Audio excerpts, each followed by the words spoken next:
The people in this community are just simply tired. We have neighborhoods that are struggling and they need the attention. Blight, urban decay, poverty. Problems easy to recognize all across South Florida, but the solution has been elusive. Many say financial investment is the answer. It can be a game changer for communities that have great needs. Others say these investments can do more harm than good. Put the wrong people in charge, and I don't care what your structure is, you'll have some poor decision making. You're talking millions and millions of dollars that come in, and the power associated with that is very, very intoxicating. South Florida is replete with cities that tell two tales. On the one hand, there are areas with multi-million-dollar investment that boast of great wealth and luxurious living. It's the type of economic development municipalities work to attract.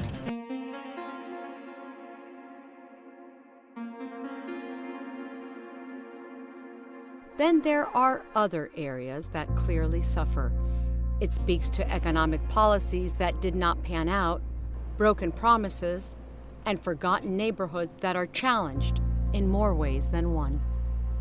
But the fact is, some of South Florida's trendiest districts benefit from taxpayer dollars set aside to help the neediest neighborhoods. And it's all perfectly legal. It happens thanks to legislation passed decades ago, which allows for the establishment of Community Redevelopment Agencies, or CRAs. The mission of the CRA is to make all these improvements and make life better and make it a contributor. And when you make it a contributor, you, by necessity, make the life better for those people that are in there. It was set up under legislation in 1969 for the purpose of addressing perceived and real problems of slum and blight and the lack of affordable housing. The major funding source for CRAs is the tax increment financing, or TIF as it's commonly referred to. The increment that is supposed to be generated because of the improvements in the quality and of the development go into a tax increment trust fund. So on the day that the CRA is established, the amount of money that the city and the county get in property taxes is frozen, and that's what they'll continue to get. And that's one of the main advantages of having a CRA for a local community, is that you capture those tax dollars. When a CRA district is created, the amount of tax revenue that the city and county get is frozen. These frozen dollars go into the general budget. Any increase in tax revenues above the base frozen amount is transferred to the CRA for use in special development areas. Some have been highly successful. We've seen the miracle of South Point. Anybody that lived in South Florida in the 70s and 80s knows exactly what I'm talking about and knows what's become of South Point. That's a great model, and it closed its doors the moment it completed its mission. CRAs operate under different rules than local governments. They can extend the life of the CRA and expand the areas included within the original boundaries. They can issue general obligation bonds, which must be repaid with tax dollars without voter approval. Policymakers love this because without an okay from voters, projects move on a fast track. Politicians love it because they don't have to justify projects to the public through a vote. But do CRAs still work to combat slum and blight? Much depends upon how slum and blight are defined. I would say, maybe Liberty City, areas of Hallandale. 71, 71st Street. Blight may be tough to define, but you know it when you see it. It may look like this or this. But what about this?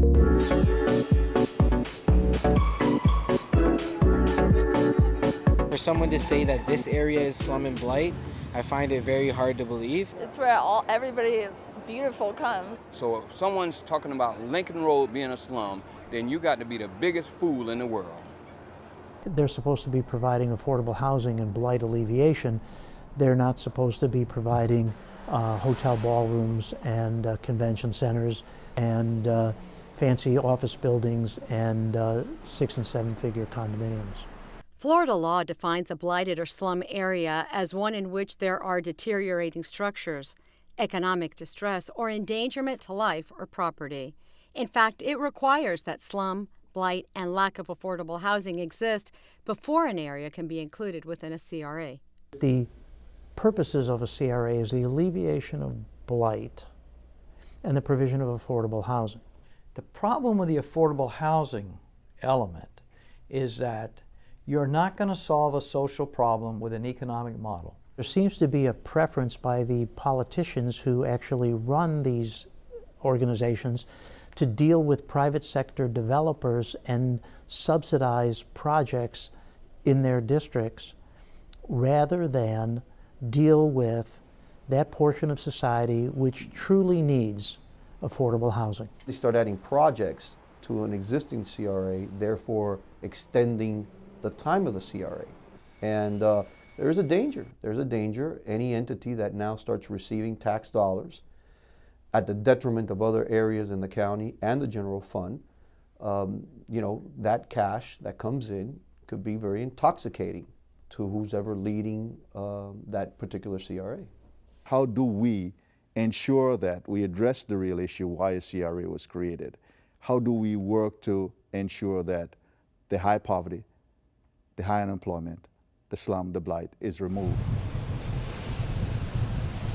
Accountability has been a critical issue with CRAs in Broward County, where some of their most successful CRAs have also been near the greatest areas of economic development.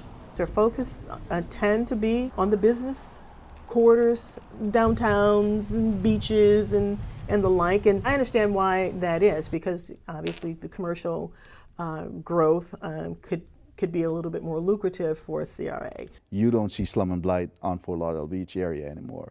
Pompano Beach CRA, that is not existing there anymore to the extent that it did back when it was started in the 80s. If you drive Sistrunk now, which is a main corridor through that CRA area, you'll see a change, and the funding from that came heavily from the CRA program. However, when you go just beyond Sistrunk, you'll still see the need for improving those areas. You still find high employment, high poverty surrounding that. People are not able to take care of their homes and take care of their neighborhood to the extent that they should, which leads to slum and blight in most instances. When you're spending taxpayer dollars, there's a level of accountability that should come with that. And there's a level of reporting that the public is entitled to. So for us, that's another reason we needed to take control. The county's website expresses concerns about the potential impact of CRAs and tax increment financing on the county's tax base. Broward County is investigating irregularities in the operations of various CRAs, including Margate and Hallandale Beach. Our program basically said we're only funding projects. We're not funding administrative staff. We're not funding these other activities. We believe we should be about funding the projects that are envisioned to transform the community. Too much has gone to administration rather than into the community to create jobs and to reduce poverty and change the dynamics of those communities. We were really about making sure that the development actually occurs and that the money follows the project or the money follows the initiative. We just felt that we needed to do that. So we know exactly, we can tell the public, this is where your money went. In Miami-Dade County, there is not the same level of public policy debate as there is in Broward County. However, the future of CRAs are now on the table for discussion. All of this requires a lot more discussion, a lot more thoughtful planning, a lot more strategic planning. You know, taking a step back, looking at the big picture. How are all these CRAs impacting us? Does it make sense for us to extend them? There's talk of including the Bass Museum as part of this growing CRA. And if one is familiar with that area, there is no blight in that area. So really the question is, why would we be spending that kind of money there? And I would challenge myself, if I looked at every CRA on the books right now, probably every single one of them has maybe overreached in certain areas, added certain components that really make it questionable. Some CRAs, such as Omni, no longer seem to have impoverished areas. They were successful, yet they continue to exist. They pay for improvements and even contribute to the operating costs of tourist destinations such as Lincoln Road and some of the area's famed museums. I know a lot of people tell me, isn't Omni done? And I could say it is predominantly done. But if I really look at it on the western edge, it's really not completely done. Is there still blight in Omni? There is some, and it's to the western boundary. North Bay Village manager Frank Rawlison, former director for both Southeast Overtown Park West and Omni CRAs, says CRAs weren't always used as vehicles of redevelopment, but rather as financial tools to retire debt. We weren't in the building business. We didn't build buildings. What we did was we provided funding to retire bonds for the Performing Arts Center. And that's the primary reason that the Omni CRA was put together. If you look at each CRA's manifesto, like Omni CRA, the number 3 issue there is quality of life. I believe, and I hope others do as well, that culture and arts are part of your quality of life. Or if it's not, let us make it part of your quality of life. They've played politics with their CRAs. The Omni CRA is run by the elected official from that district. The Southeast Overtown Park West CRA is run by the elected official from that district. This apparent conflict of interest opens the door to potential horse trading and even the creation of a government within a government. So the creation of that secondary government then requires that you hire administrative staff, you hire a building to house them, you hire lawyers to support them. So you create all of these additional expenses that will have to be supported by the CRA. If you have a CRA director and a CRA board, which for us is the City of Miami Commission, and they make good decisions, you can have museums. You can have movie studios, a whole nother or brand new economic development function to the City of Miami where none existed before. I happen to believe the government's role is to create the opportunities, not the guarantees, but the opportunities. But again, the question is, can we get over the hurdle politically in the commission? Because you will have commissioners digging their heels because they have one in their district and they'll say, look, this is proven to be successful. Why not expand that improvement to other areas? But it may violate the definition of what it was created for to begin with. Former Miami-Dade County Commissioner Carlos Jimenez once expressed similar concerns. We really need to start to tighten up on the rules. Has any CRA gone out of business? Well, this would have been the first one, Commissioner. This would have been the first one. This is the oldest one. That's the first one that was created in the state. Okay. Because what happens is the impetus, once it gets going, is to not go out of business. It's to stay in business. They have their own infrastructure. They have their own internal mechanism. They have their own bureaucracy, and so they want to stay in business. But we've got to cut this off. And so I'd like to see in the future, if we create any more CRAs, that we put an exit strategy in the code, right off the bat. But that was in 2005. Today, now Mayor Carlos Jimenez and others have rekindled the love affair with CRAs.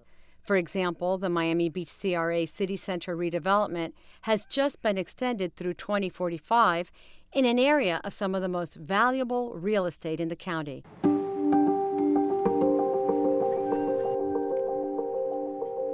Impoverished communities throughout South Florida have waited patiently for some of the CRA money magic to come to their neighborhoods.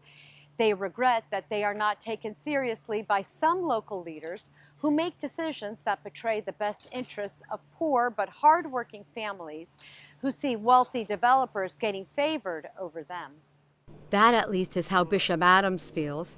His church is right next to a game-changing project, World Center, which could be a catalyst for positive change, especially in an area where the median income is $13,000. I think that the CRA is a necessary entity, particularly for our community and other communities. I'm not completely satisfied or happy with them as a whole, but I think that they are necessary in order to help eradicate slum and blight.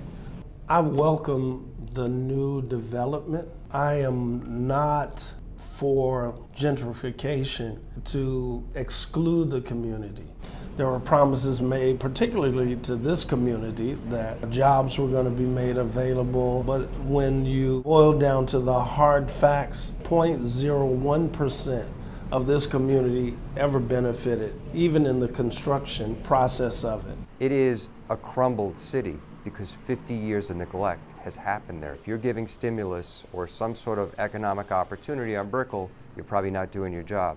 But if you can't see what's going on, for instance, on the western edges of Miami, on the northern edges of Miami, and where World Center is going, then you probably have a very biased view. The city can't afford to do it on its own without hitting the taxpayer. So perhaps the CRA, its value is in that jump start. But the ultimate question is going to be, once it's done that, when is it time to close it up? It's not a slush fund to be used for politically popular projects like museums, but it should be used for providing affordable housing. If you don't have the right strategy, then they're not going to be successful. The ultimate goal of the CRA, when you're really successful, is when you can close the door. When you can say, you know what, we're done. We did our job, it's over. But the politics play in it, and, you know, that's the reality.